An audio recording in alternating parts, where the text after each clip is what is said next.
And welcome, ladies and gentlemen, to WrestleMania 15 Retro Review. And I thank you all for joining me here today. It's been a while since I've done a retro review, but as promised, as I told you in the WCW Halloween Havoc 1996 retro review, there will be a WrestleMania 15 review. So here we go. 1999 WrestleMania 15, my overall opinion about this show. It could have been a hell of a lot better. There were a few good matches here and there, but overall, kind of wish it was a little bit better than what I viewed from beginning to end, which was the first time I ever did that for WrestleMania 15. I never watched the entire pay-per-view from beginning to end. I sometimes skipped some of the matches I wasn't really all that interested in, and good reason why. Because most of these matches weren't all that important, nor was it exciting. The main event was great. It was the best match on the card, of course, and there were a few other matches here and there that were decent. Let's get into it, all right? First match we had on the card, the Hardcore Championship belt in the triple threat match. Hardcore Holly wins this title from Billy Gunn. Billy Gunn was the champion going in, and he also defeated Al Snow. Match was okay, back and forth, hardcore action. Nothing much here to ask for. It was just whatever. Owen Hart and Jeff Jarrett defended the tag team titles against D'Lo Brown and Test. D'Lo Brown and Test actually had some altercation with each other that did not have a very good agreement with one another at the end of this match, which led to their downfall. And D'Lo Brown ended up being the victim, being pinned by the tag team of Owen Hart and Jeff Jarrett, which gave them the opportunity to retain their tag team titles. So overall opinion about the hardcore title match, I give that match a 2.5 out of 5 stars. Wasn't all that big of a deal. Owen Hart and Jeff Jarrett with the tag titles on the line, that was a 3. Butterbean facing Bart Gunn in a brawl-for-all type matchup, and Bart Gunn got his ass knocked out in 35 seconds. Nothing extraordinary here. This was a waste of fucking time, and thank God it was only 35 seconds, not to mention. Mankind faced Paul Wight, a.k.a. The Big Show. Match ended up being a disqualification, with Mankind winning this match and becoming the special guest referee. Unfortunately, what was given to us is the idea that he would not be able to be the special guest referee on account of Big Show's attack to Mankind after the match. So, with that being said, this match was a complete and utter dud and a complete piece of crap. Once again, back-to-back pieces of garbage matches that mean nothing. What a waste. Wasn't too happy with this card. The whole entire thing was just one disappointment after another.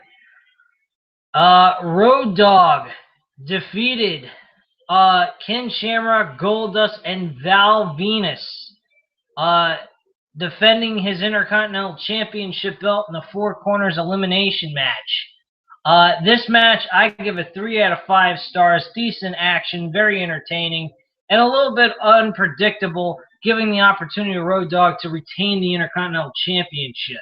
So that was pretty decent in my eye. I thought that was a good idea on WWE's part, going about doing this in this situation.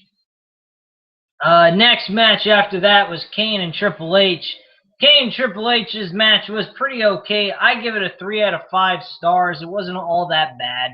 It was pretty good. It ended up, unfortunately, being a disqualification, but it was kind of a switch. Chyna turned the table on Kane, low blowed him, and got disqualified, and Triple H and Chyna walked away together, making you think that, hey, the DX is back together again. We'll find out later on in this review if that's the case or not.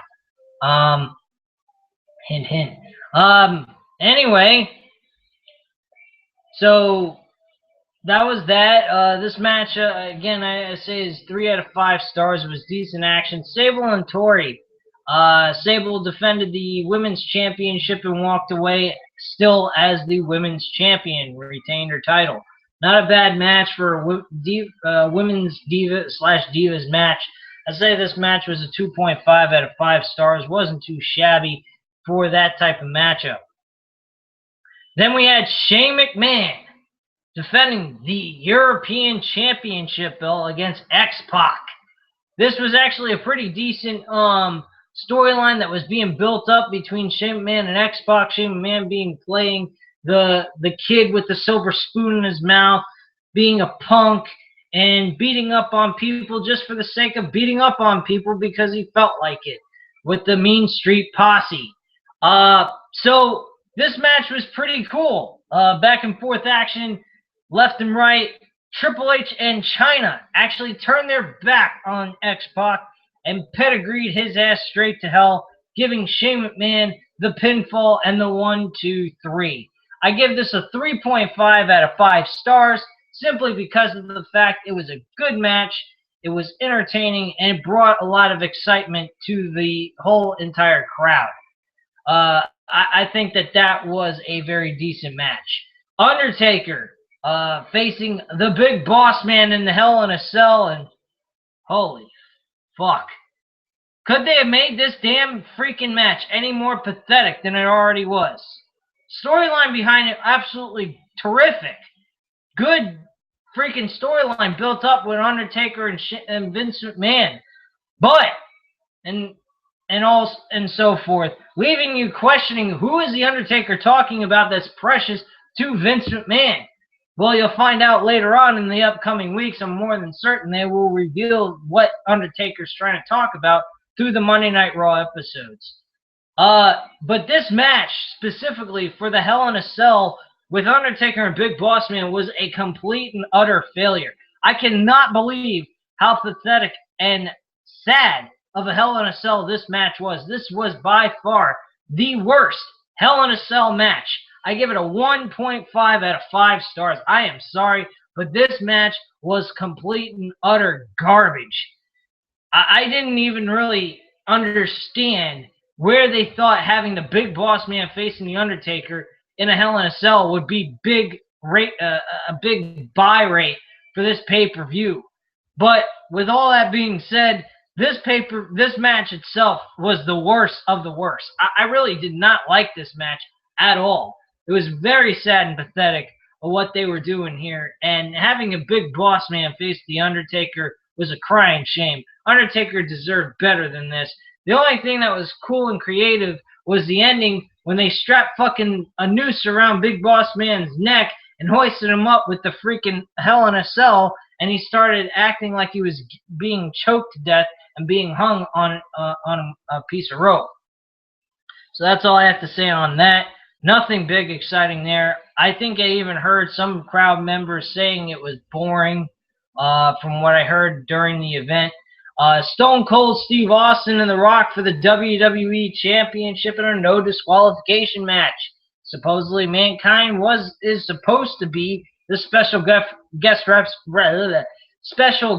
referee. He ends up later on during the show finally becoming that, but they had a official referee, but Vince McMahon was trying to sneak himself in there to make himself the special guest referee, trying to keep Stone Cold Steve Austin from winning that WWF Championship belt. But unfortunately, all that in the end failed. Stone Cold Steve Austin ended up defeating The Rock 1, 2, 3 in the middle of the ring, thanks to Mankind's count and a Stone Cold Stunner to boot before the pinfall. This match, ladies and gentlemen, made all of this pay-per-view worthwhile. This was an awesome fucking main event.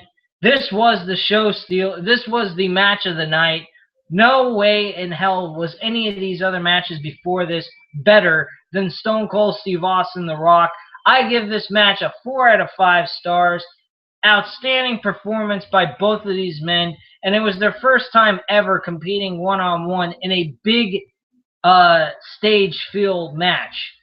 Actually, No, they never really faced one-on-one before. Actually, Rock and Stone Cold with the Intercontinental title, I thought they did, but I forgot. Stone Cold Steve Austin just surrendered the title to The Rock, and that was really it. So, no big deal on that. So, in all honesty, this pay-per-view was okay. It wasn't great. It wasn't superb. And it sure as hell wasn't a complete and utter waste of a piece of shit. But it was pretty damn close. Because without Stone Cold Steve Austin and The Rock headlining this pay-per-view would have been dog shit. And that's all I have to say on this subject. Thank you very much for watching. I hope you guys enjoyed watching this video off of the retro review of WrestleMania 15. Thank you very much, guys. I hope you enjoyed. Hit that subscribe button and have a wonderful night, guys. Bye.